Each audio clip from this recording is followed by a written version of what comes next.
Hello, what's up? This is Cotman back again for another detalyadong review, and this time, this CMF Phone 1 po tayo. Okay? So, I hope naparod nyo na yung unboxing kasi doon ko pinakita yung lahat ng accessories na meron siya.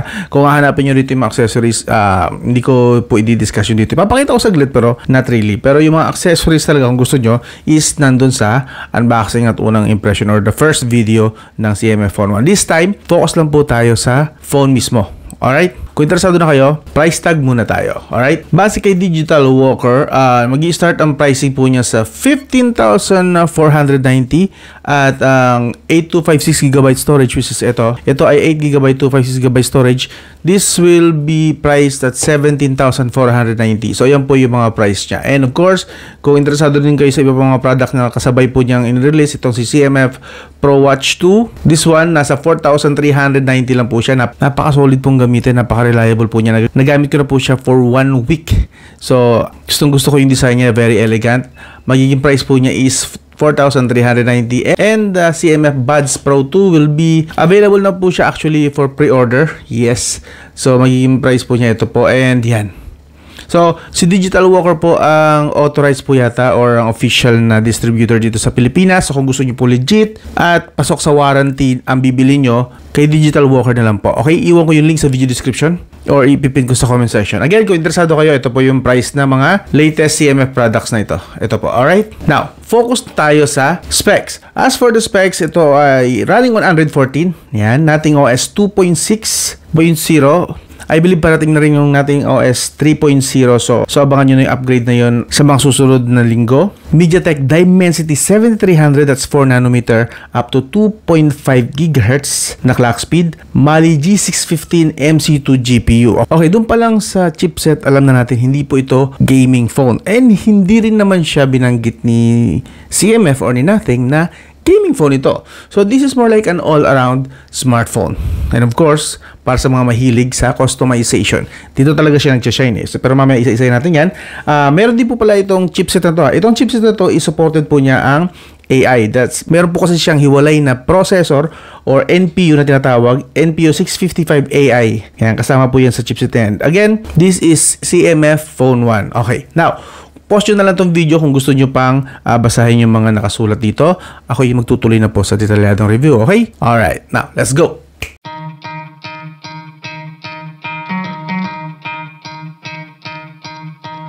You could try to play, but you're never gonna beat me. Look the other way, what I'm doing ain't easy. Bloody hands stained from the people who deceive me. Muddy hands break through the chains, go free me. Sa performance, unahin agad natin, okay?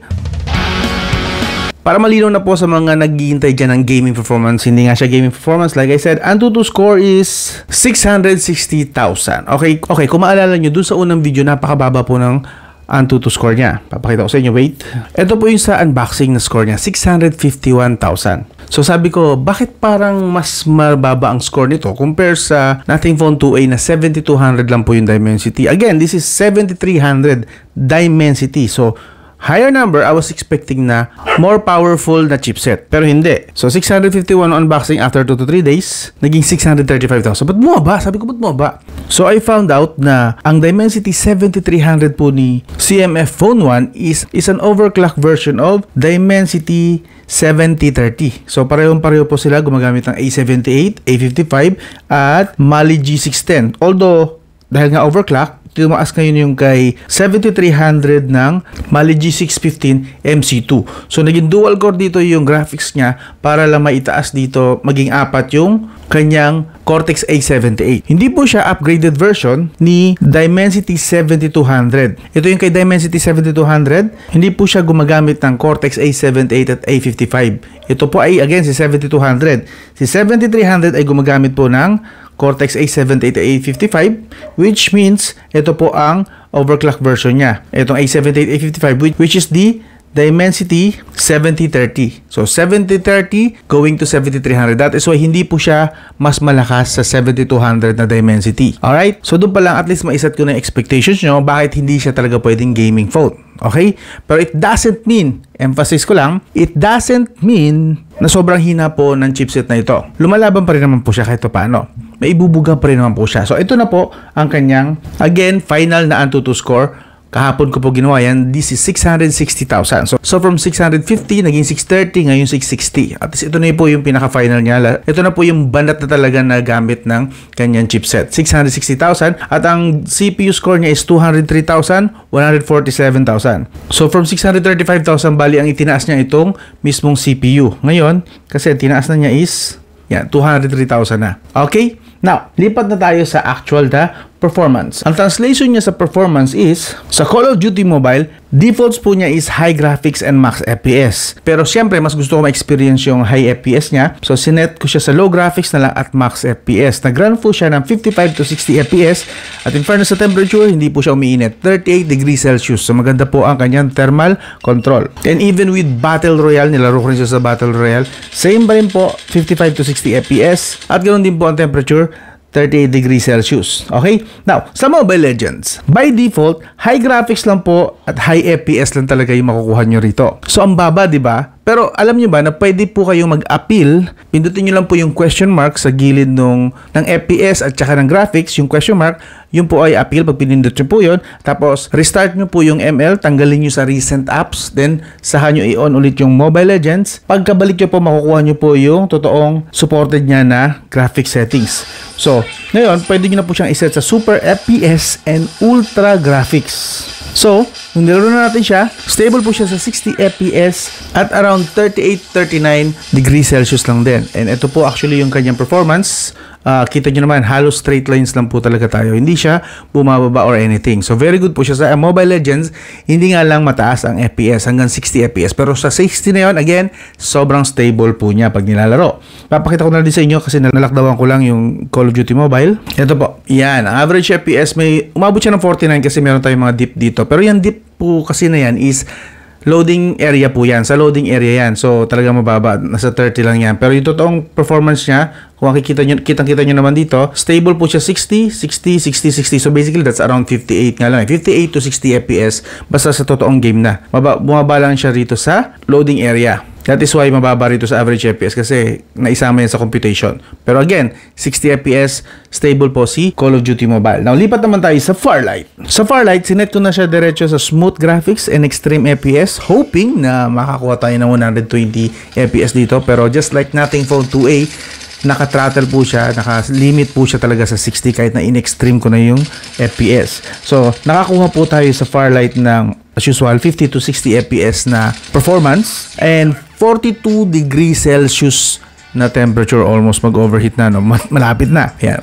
Pero kita-kita nyo naman dito, sa 60 FPS, straight line lang po talaga siya. So, sa mga loading areas lang talaga siya bumababa. So, that means, kahit 60 FPS lang yung kaya niya ibigay, napaka-smooth at stable po siya doon. And, yun nga lang, temperature, 42 degrees Celsius. Sa Genshin Impact, by default, nasa lowest graphics siya at 30 FPS. Pero nilipat ko siya sa 60 FPS, hoping na makakuha ng 60 FPS din na frame rate. And to my surprise, actually, stable siya sa 55 to 60 FPS. Papakita ko na din sa inyo. Ito, papakita ko sa inyo. So, yun o. Loading area to kasi may dinownload pa at nag-update. Pero ito yung actual niya na game. Kitang-kita nyo naman, hindi siya halos umaalis sa 60 FPS. Wala po siyang malalim na dips. So, stable po siya 60 FPS. Basta susundin nyo lang yung low graphics na default niya.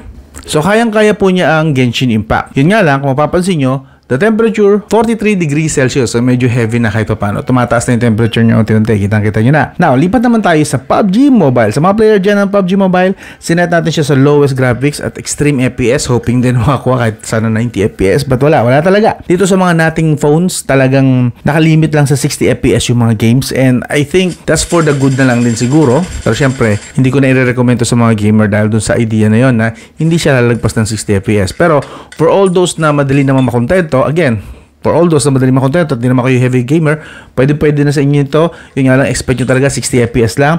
And ang ibinigay niya sa PUBG Mobile is 55 to 60 FPS. Stable po yan. And temperature, 42 degrees Celsius. Papakita ko na lang din. Yun o. So, kitang-kita nyo rito. Ito, 57 FPS average score niya. Sa FPS yan ha. And this one, kita nyo, straight line. Sobrang babaw ng mga dips. Sobrang babaw na hindi nyo naman papansin yan na ba naglalaro kayo. Sobrang stable niya sa 60 FPS sa PUBG Mobile. Solid, diba? So again, if you're not a heavy gamer, at okay sa'yo ang 60 FPS, which is smooth naman talaga ang 60 FPS, sa totoo lang, real talk na lang tayo, to be honest na lang din, sobrang stable niya po doon. Hindi po niya kayo bibiguin sa 60 FPS na limit niya lang. Not bad, okay? Actually, may isa pa akong tinest na bagong game, yung Zenless Zone something, basta ZZZ yun eh. So, ipapakita ko lang sa inyo. Yan. So, sa game na yan, sinet ko siya sa medium graphics, siyempre 60 FPS na para diretso. In fairness, nagfa-fluctuate siya around 50 to 60 FPS. So mas malalim-lalim yung fluctuation na nakita ko rito. At ang temperature mainit-init din, 42 degrees Celsius. Pero hindi pa nag-overheat. Yan, pakita ko lang sa inyo. You know, dito malalim talaga ang kanyang dips. Ayun, may pagka boom, boom, tapos boom. So medyo obviously mabigat talaga yung graphics ng game. Kita nyo naman sa screen yan. Mabigat talaga. That is why ito nakuha natin. Medyo naglalaro talaga siya sa cha-cha-cha at medyo mabigat para sa kanya. Medyo heavy talaga ang demand nitong bagong game na ito. I believe ang gumawa ng game nito is yung gumawa din ng Genshin Impact. Eh. That's why mabigat din siya sa smartphone, sa chipset. And nagtest pa tayo ng ibang mga games.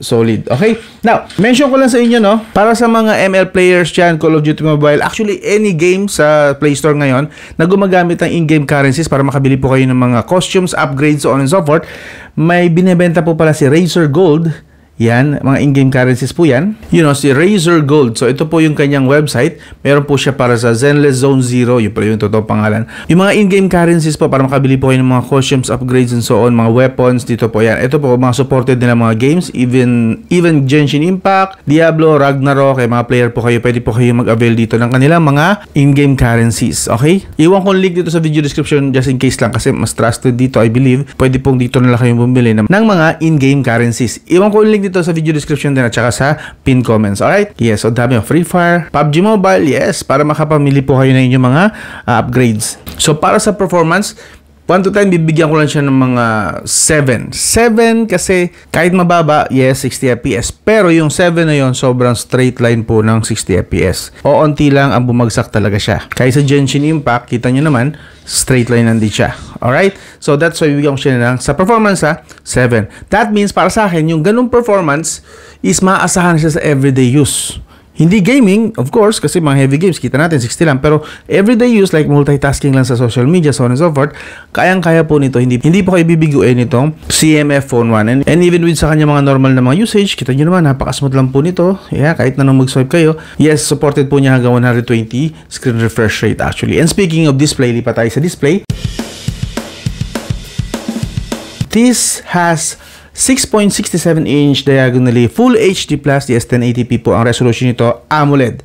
And again, 120Hz screen refresh rate. And sa brightness naman, supported niya hanggang 500 to 700 nits, up to 2000 nits kapag nanonood kayo ng mga HDR content. Pero basically, pang HDR lang yung 2000 nits niya. Ang totoong brightness po niya, makikita niyo naman sa screen dyan, is hindi siya ganun ka-bright. So, 500 to 700 nits lang po talaga ito. So, viewable pero not really ganun kalinaw. Alright? Supported din po niya ang 10 multi-touch, 250Hz na touch sampling rate. Yan, kita niyo naman. And, of course, Widevine Level 1 para sa inyong mga Netflix lovers.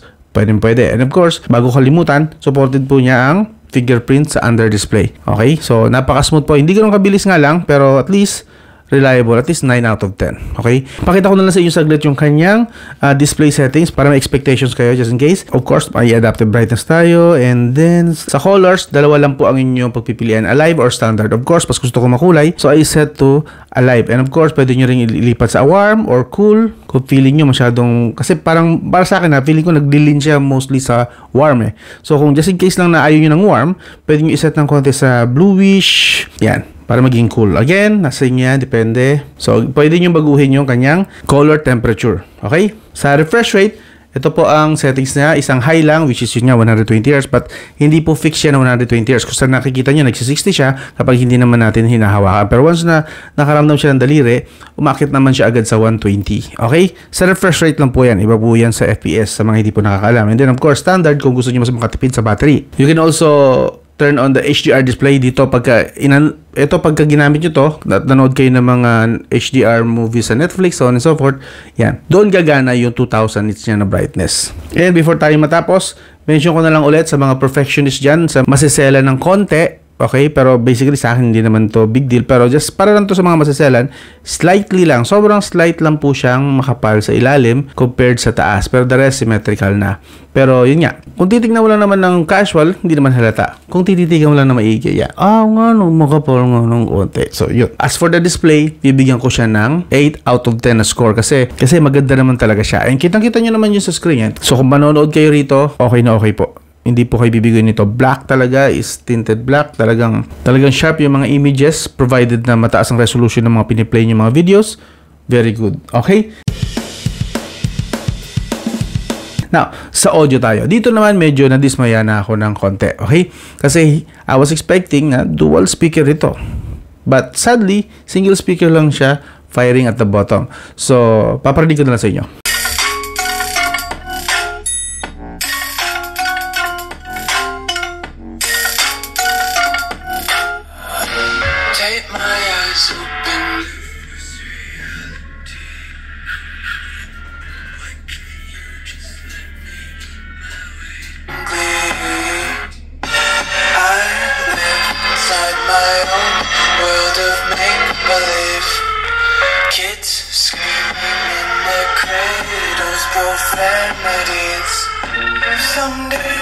So, ang masasabi ko sa speaker is maganda, malakas, malinaw, solid, may konting pump, may konting hint lang na pump ng bass, so on and so forth. Nga lang, single speaker siya. That means, kapag naglalaro kayo ng games, which in my experience, lagi kong natatakpan to. So, muffled yung audio, yung sound. So, kailangan i-iwas ko na naman ulit. So, medyo hassle lang ng konti. Yun lang. So, another reason para hindi ko siya recommend sa mga gamers, lalo sa mga first-person shooter ng mga gamers. Kasi nga, hindi mo rinig dito yung kaliwa at kanan. Basta merong pumuputok na malapit sa'yo, hahanapin mo kung saan galing yung footsteps, saan galing yung barrel. Kasi nga, andito lang sa baba, isang speaker lang. Yun ang pinaka-negative sa akin. Okay? So, yeah. This is not perfect. Like I said, real talk tayo rito. Sasabihin ko sa inyo yun. So, sa audio, bibigyan ko lang siya ng 6 out of 10. 6 kasi pasadong-pasado pa rin naman siya kasi malakas. It's just that hindi siya stereo. Which is yun naman na talaga dapat kapag ka lumagpas ka na ng 10,000 pesos. Sobrang bihira na ngayon na 10,000 pesos, hindi pa dual speaker. And this one, bumagsak siya sa akin ng konti doon. Okay? Pero, pwede nyo naman pong remedyohan yun ng kanyang earbuds. This is the CMF Buds Pro 2. Yes, so kung gusto nyo ng left and right talaga, stereo sa paglalaro, edi gamitin nyo na lang ito. So, mako-compensate na yung kakulangan ni CMF Phone 1. Again, the CMF Buds Pro 2. Now, lipat na tayo sa connectivity. This CMF Phone 1 supports 4G LTE, 5G VoLTE, and VoWiFi. Okay. Now, supported niya of course ang Wi-Fi 2.4 GHz and 5 GHz. As you can see, connected tayo ngayon sa 5 GHz Wi-Fi namin. The whole time actually, 5 GHz lang ginagamit namin dito sa bahay kasi doon mas reliable. And of course, supported din ito ang Wi-Fi 6. Yes. Yun nga lang, gaya ng sabi ko kanina, hindi po siya kasing lakas ng 7200 Dimensity. So, sa speed test, hindi po niya na ma-maximize yung aking 600 Mbps na internet plan dito sa Wi-Fi. Ang pinaka-max na na-reach niya is around 400 Mbps. As you can see dyan sa screen. Yeah, never. Stable po yung connection niya, hindi niya nga na talaga ma-maximize yung 600 Mbps. Kulang, bitin. And sa mobile data connection, decent din naman, nothing impressive, decent, kaya niya ma-reach hanggang 20 Mbps.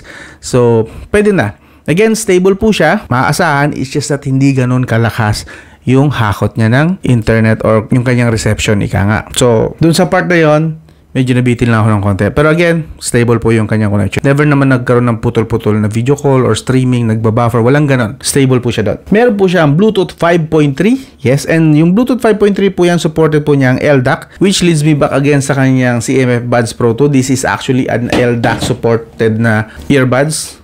Kitang-kita nyo naman sa mismong box. Talagang naka-emphasis doon. Supported niya ang LDAC. And of course, yung mga low bitrate like AAC, SBC, which is yun yung ginagamit talaga for gaming kasi mas low latency ang mga AAC and SBC, just so you know. aptX, HD, and LHDC supported din po niya. Okay? GPS accuracy, yes, gamit na gamit po ang kanyang GPS nung lately na gala ako ng gala. Ang kanyang accuracy is 1 to 2 meters. That means, pag lumiko ako, lumiliko din siya, sumasabay siya halos. 1 second difference lang halos. Basta, basically, 1 to 2 meters accuracy po ang kanyang GPS. And of course, supported din po niya ang OTG. Iyon, no? So, detect niya Orico USB drive. Again, this is an Orico UFSD. Kung gusto niyo ng external storage na ganito, 512GB, 1TB, 2TB, iwan ko yung link dito sa video description. Mas maganda dito mag-save kung maliliit ang storage ng mga smartphone nyo. Yan. So, eject muna natin.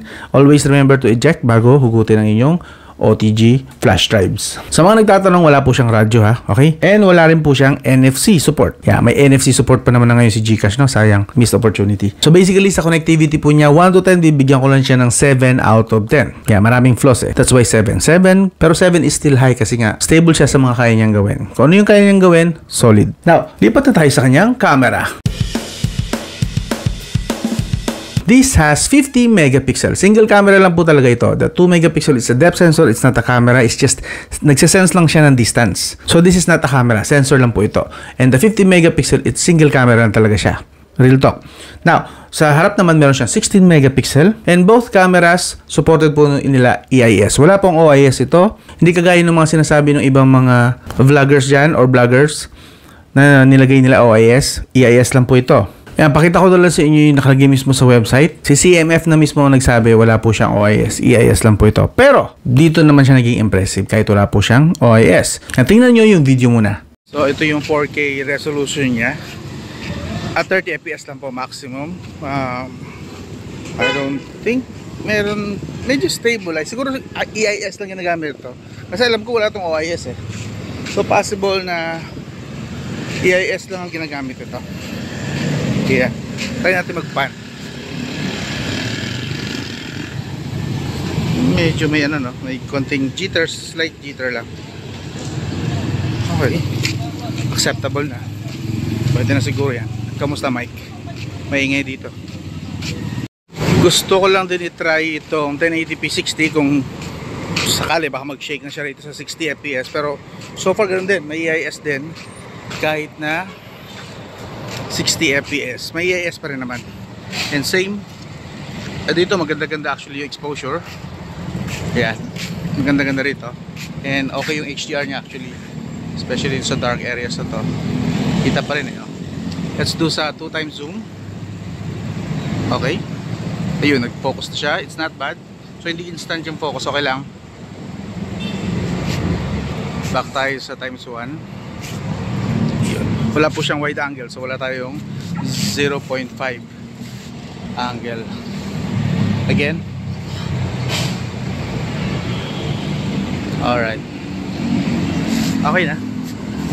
Pwede na. Pasado na sa akin ito. So sa makikita nyo dyan sa video, kita nyo naman no, stabilize siya, hindi po siya mauga or masakit sa mata or nakakahilo. At lalong hindi siya kasing stable ng any iPhone or Samsung na flagship. Pero that's good enough para sa akin. Kasi at least, nag-work talaga yung electronic image stabilization niya. So, pwede po kayo maglakad dito at kumuha ng video nang hindi kayo mag-aalala na baka masakit sa mata or nakakatuling. Actually, ganoon din sa front camera. Tingnan nyo.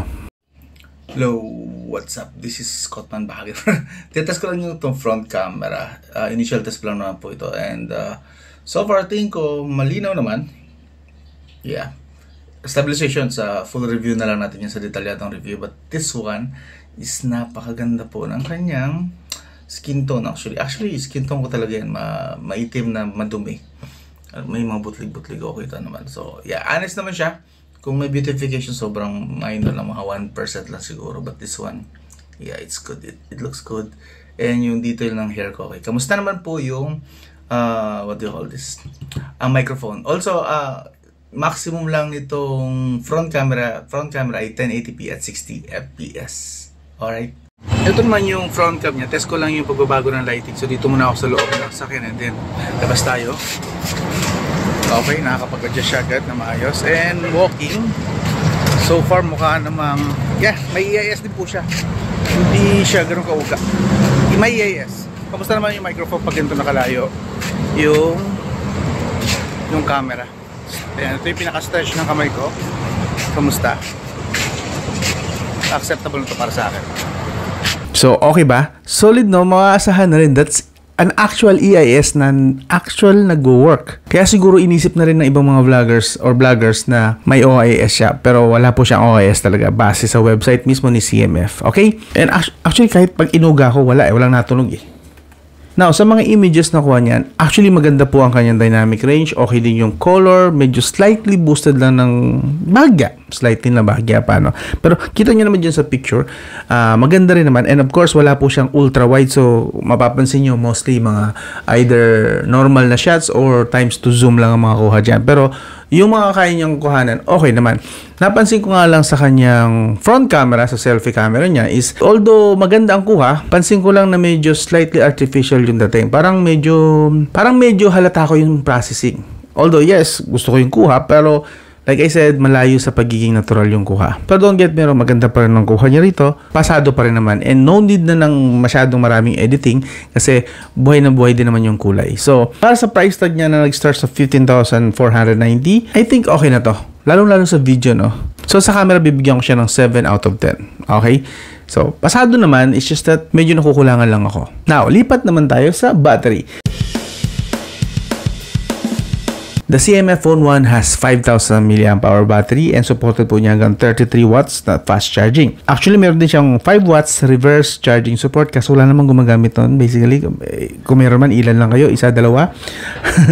Pero 33 watts, kaya po nitong i-full charge ang smartphone na to from 20% to 100% within around 40 to 45 minutes. Okay, mga dalawang episode ng anime na tig to 20 to 30 minutes. Okay? Pwede na. Sa PC Mark score, syempre papakita ko sa inyo yan. Pwede bang hindi? So, kagaya sa nating phone 2A, para din po siyang rugged phone sa kunat. This is half brightness, half volume with internet. That's 14 hours and 14 minutes. Half brightness lang po yan, ha? Half volume. Kaya po niya 14 hours. That's parang rugged phone na mayroong 13,000 mAh to 20,000 mAh na battery. Ganun po kaganda ang optimization ng software ni nating OS. And para sa akin, ito talaga ang crown jewel niya. Okay? So that is why pipiliin ko ang nating phone 2A. Pagdating sa battery, long-lasting battery, unang-una na ngayon sa listahan ko, ang mga nating smartphones. Okay? Solid. That's half brightness pa lang, ha. Lipat tayo sa full brightness, full volume, or yung madalas na ginagamit ng mga tropa natin, mga riders, or mga tropa natin na sa labas nagtatrabaho. You know? So, kinaya po niya hanggang 11 hours. Mas makunat siya ng konti compared sa nating phone 2A ko. Yes, kasi 10 hours lang yun mahigit. This one, 11 hours. Full brightness na siya and full volume with mobile data. Ganun po kakunat ang battery. So, laban ng battery lang din naman pakunatan pagandahan ng optimization nating OS na tayo. Solid. Pagdating sa battery, bibigyan ko siya ng 9 out of 10. Solid. Almost perfect na. Okay? Nabitin lang ako ng konti sa 33 watts. Siguro kung ginawa niya 60 watts, 10 out of 10. Ayoko ng 100 watts masyado pataas. Nakakasira na ng battery yon. Nakaka-stress na masyado yung battery. Pero 60 watts sana, bibigyan ko to ng 10 out of 10. But still, okay pa rin. Dahil makunat siya sa battery, I really don't care kung 40 to 40 minutes. That means pwede ko na lang siyang i-charge habang tulog ako. Okay ba? So bago tayo matapos, konting explore lang din sa kay nating OS mismo, no? Kung papansin nyo, hindi ito yung typical na themes nila, no? Pero pwede nyo po kasi i-switch yan. Long press lang sa empty part ng home screen, customization, then you can always choose na sa icon pack. Pag kinamit natin yung icon pack, ayun. So magiging, ito na yung madalas yung nakikita sa mga reviews. Yan. Of course, and pwede rin naman nating customize pa ng iba pa mga bagay like palit ng mga wallpapers, colors, kung ayaw mo na ginagamit ko na black and gray, pwedeng reddish or maroonish or green, and meron pa actually green na green dito, bluish, violet, so on and so forth. Ay, maganda pala yung bluish, ano? Parang trip ko yung bluish. Wallpaper colors, yeah, pwede rin baguhin pa rito. Yun. So anyway, pwede po yan. Of course, meron din po itong gaming mode, ha. Kung di nyo napansin kanina sa games, meron po siya sa gilid na parang nakausli. Punta po kayo sa settings. Sa settings, meron po siyang game mode. At yes, the sidebar, makikita nyo yun dito usually. Kapag naglaro kayo, dito yun eh. Balikan nyo na lang mamaya. And of course, make sure na naka-check yung mga games nyo para supported siya ng gaming mode. So yun. Tanggalin tayo, hindi pala to games. Yan, make sure na isalin nyo dito sa game list management. And then meron siyang mistouch prevention para dun sa mga malilikot ang kamay na laging na-out sa laro kasi nga napipindot nila yung mga edges ng screen. So meron tayong mistouch prevention while gaming. Incoming call intelligent anti-disconnection, meron din. Of course, sa RAM booster, meron siyang default 2GB RAM. And since this is 8GB naman na, so I would recommend na off nyo na lang yan. Pero kung gusto nyo talagang gamitin for multitasking purposes, yes, you can do that. Pero I would recommend gamitin nyo hanggang 8. Siguro hanggang 4 lang max. Pero personally, off na lang. Isi-switch ko din yan pagkatapos ng review na to. As for the design, para sa akin na ito na ngayon, pinaka-unique, pinaka-maganda at pinaka-solid na naisip ni CMF. And para sa akin, overall ng mga brands, ng mga manufacturers, para sa akin, personally, pabor ako na sana mauso ulit. Ibalik na lang nila ulit itong customization. Lalo na wala rin namang IP rating. In fact, this one, itong, diba ditanggal ito, meron po siyang IP rating pa rin. IP52, water resistant rating. So, pwede naman palang lagyan ng minor na water resistance kahit na removable. And another missed opportunity din na sana, sinagad na lang din nila na removable din yung battery na ganun din sana kadali. It's not, so yeah. Yun yung mga konting negative sa akin. Pero overall, para sa akin, ito na yung best na smartphone pagdating sa customization. And sa tingin ko, slightly gimmick siya, pero at least ito yung gimmick na talaga namang may gamit. Talaga namang napapakinabangan. So, overall verdict na po tayo. The CMF Phone 1 para sa akin, 1 to 10, bibigyan ko siya ng 8 out of 10. Okay? May mga konting bitin, kita nyo, hindi siya perfect, may mga konting bitin like camera, sana OIS pa rin talaga, pero stable pa rin. Okay, given. The speaker, single speaker lang, medyo walay sa akin, pero pwede na rin, pagtsatsagaan na. The chipset, hindi siya gaming chipset. Pero at least, stable at nakatulong talaga yung stability din ng nating OS. So, yeah. That's why 8 lang. Hindi ko siya bigyan ng 9 or 10. Lalong 10. Malayo sa pagiging perfect. But 8 out of 10 para sa akin, sulit na yon. And sa kanyang price na starting na, again, sa Digital Walker na 15,490 starting price and then the 256 sa 17,000, bibigyan ko siya ng sulit na recommendation. I think sulit ito. And just so you know, meron po itong 2 years major update na matatanggap. So that means makakatanggap to hanggang Android 16. Yes, and 3 years na security updates or patches. So hindi ganoon katagal, I know, pero mahaba-haba na rin naman siguro yon. And maybe yung kasunod nito, baka mas mahaba na ang software support. Kasi siguro bibigyan na nila na mas malakas na chipset. So hanggang doon lang. This is Cotman and this was CMF Phone 1. Sana nagustuhan nyo yung style ng pagre-review ko. Medyo real talk, pero kailangan nyo marinig yon kasi pinaghirapan nyo po yung pera na ipambibili nyo rito. Kaya dapat, hanggat maaari, hindi man kompleto yung review ko, pero at least, marami na po kayo agad na pick up or ma-expect, ma-anticipate sa smartphone na to. And if ever natingin nyo okay yung ganitong style na review, sana consider nyo mag-subscribe, like, and share. So hanggang doon lang. This is CMF Phone 1. I'm Cotman. I'll talk to you again soon.